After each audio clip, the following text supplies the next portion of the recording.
bisa sedikit ya Pak bercerita tentang pengalaman hidup Bapak? Begini, saya dilahirkan tahun 71. Saya dilahir dari keluarga yang cukup berada lah, orang tua.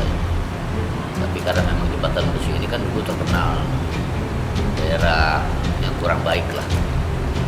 Jadi saya mengenal yang namanya mabuk minuman itu kelas 6 SD.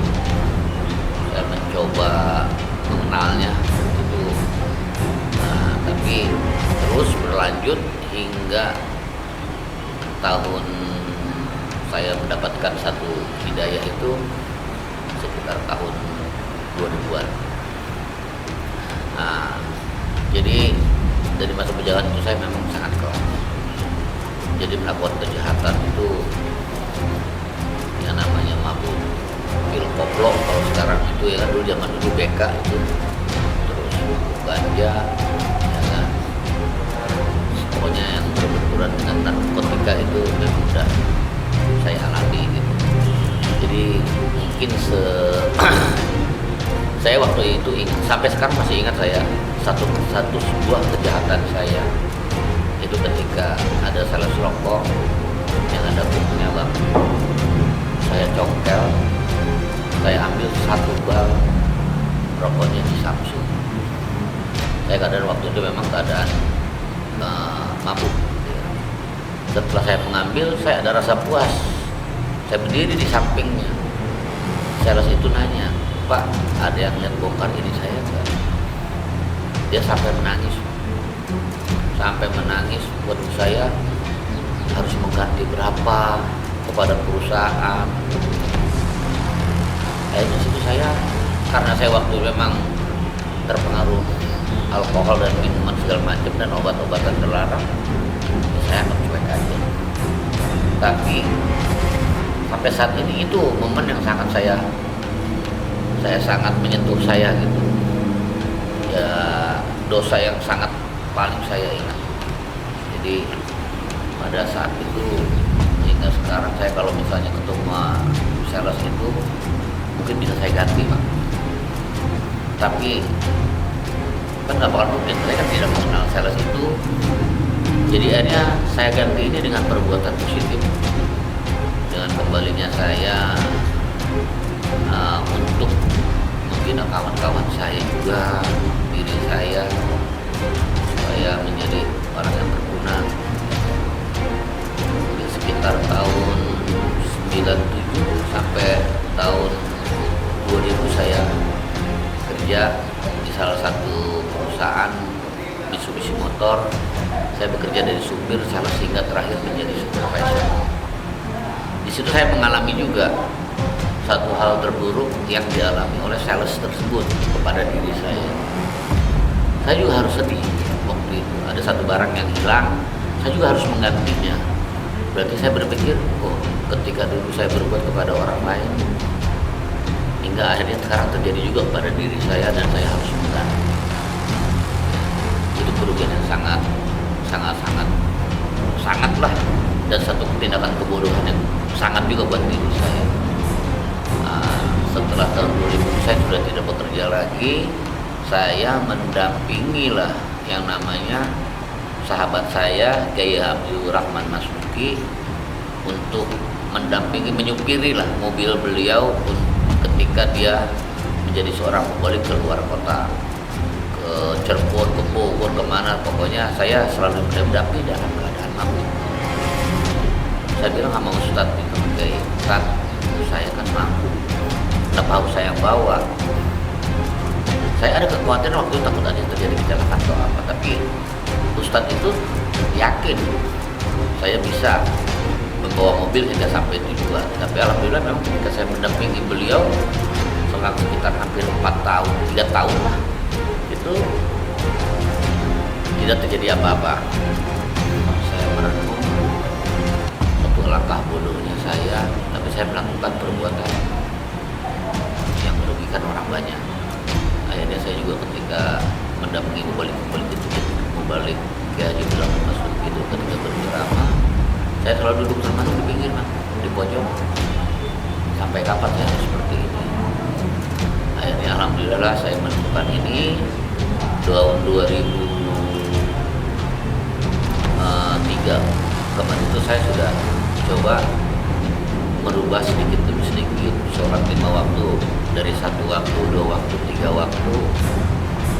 Saya coba memperbaiki diri saya. Akhirnya sekitar tahun 2012 saya dipercaya menduduki jabatan sebagai RW hingga saat ini. Jadi saya juga di situ merasa sangat-sangat menyesali segala perbuatan saya. Tahun 2018 saya umroh, Pak. Umroh, dan itu pun didanai oleh salah satu orang caleg dari DPR RI PDI Perjuangan, Bapak Camat Sotiris. Saya sangat berterima kasih kepada beliau. Tanpa beliau mungkin saya buat siapa-siapa dan tidak akan mungkin menemukan hal yang terbaik dalam hidup saya seperti saat ini. Ya, saya diberangkatkan beliau, saya umroh, pasrahkan diri saya di sana dan membersihkan diri di sana agar supaya kembali ke jalan yang benar. Di sana saya itu di tanah suci saya hanya bermohon satu permintaan saya. Ya Allah, jika kau izinkan aku untuk membangun satu tempat ibadah yang dekat rumahku dan tempat kawan-kawanku mencari rezeki yang dulunya kawan-kawanku adalah seorang yang samalah, tak beda jauh dengan kelakuannya dengan diri saya, kabulkan ya Allah. Hingga akhirnya terbentuklah musola ini. Akhirnya terbentuk musola ini, saya bangun ini di atas tanah negara. Saya rubah menjadi satu fasilitas umum untuk sarana ibadah. Akhirnya hingga saat ini ya saya ini membina sekitar 32 orang kawan-kawan saya yang dulu berkelakuan tidak baik, sama halnya seperti saya. Jadi ya, kalau kita cari kaya nggak ada ujungnya, Bang. Jadi kita cari cukup, bagaimana kita bisa beribadah dengan rezeki yang kita dapat apa adanya satu hari, tapi kita bisa menghidupi anak istri, menafkahi anak istri dengan tenang tanpa dikejar-kejar oleh hukum yang berat. Kawan-kawan sekarang binaan Pak RW itu kan di sini di depan banyak motor ya. Nah, itu binaan Pak RW sendiri apa seperti apa, bisa dijelaskan? Memang itu binaan saya waktu itu, Bang. Jadi alhamdulillah dari keringat mereka dan apa pemikiran yang saya buat tentang penitipan motor ini, Bang, rezekinya alhamdulillah bisa kita salurkan ke kegiatan majelis taklim yang pada tiap hari Kamis di Al-Ikhlas ini, dan pembangunan kemarin pun ini memang dari situ. Terus tiap bulan kita melakukan rutin santunan anak yatim yang alhamdulillah kita sekarang sudah punya 50 anak yatim. Itu tersebar di Kelurahan Jembatan Besi. Jadi kita ingin melebur lah apa yang sudah kesalahan yang kita lakukan, dosa-dosa yang kita lakukan. Dan saya pun alhamdulillah kepada kawan-kawan yang ikut saya ini dari 32 orang ini tidak pernah memaksa untuk beribadah. Tapi alhamdulillah mereka dengan kesadaran diri ikut juga beribadah.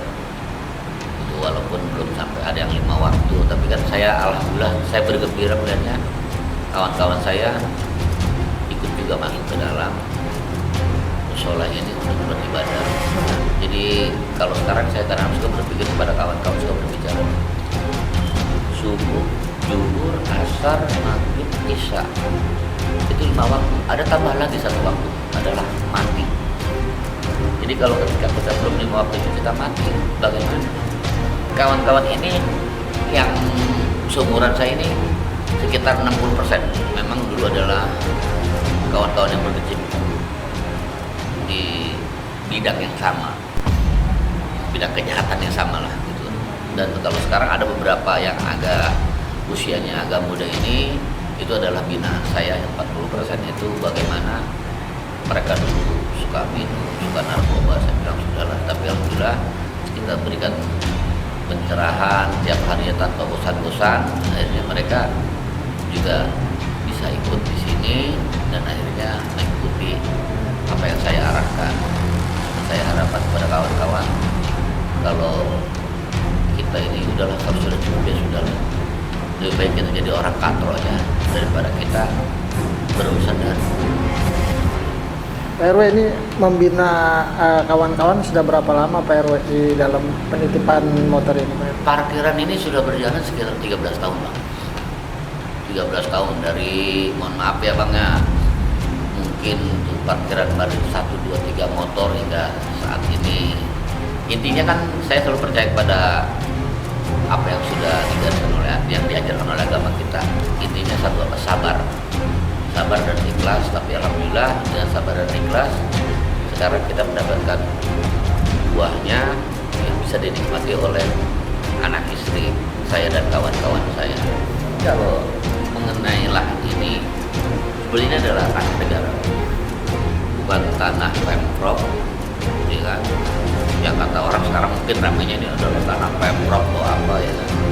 Tapi saya yakin ini adalah tanah negara karena memang Pemprov ini tidak, kalau memang Pemprov bisa memiliki di bawahnya kepemilikan tanah ini, ya enggak. Dan kita pun sebetulnya di sini tidak merasa memiliki tanah ini.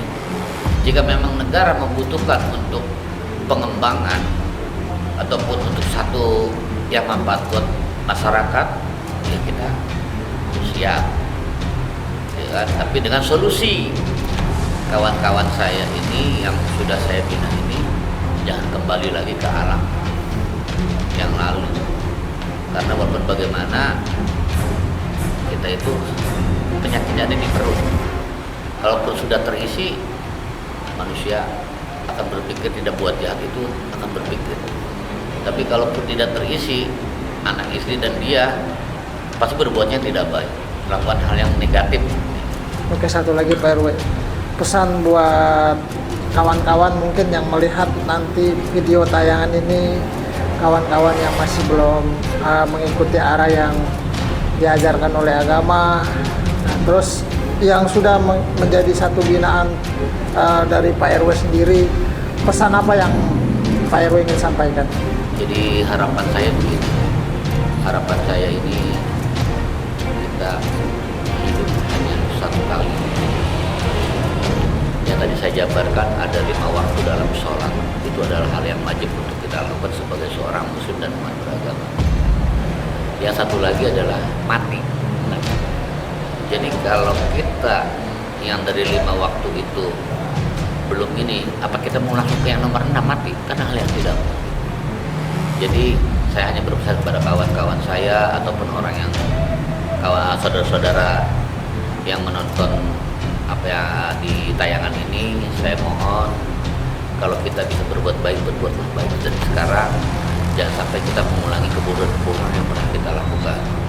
Alangkah nistanya, alangkah bodohnya kita kalau kita masih juga bergelut di bidang yang dilarang oleh agama dan negara. Makasih ya Pak Haji.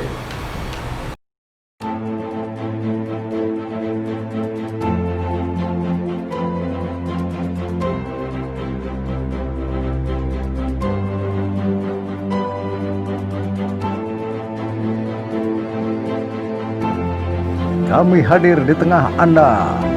TV channel rakyatmerekanews.com. Sajikan berita bukan hoax.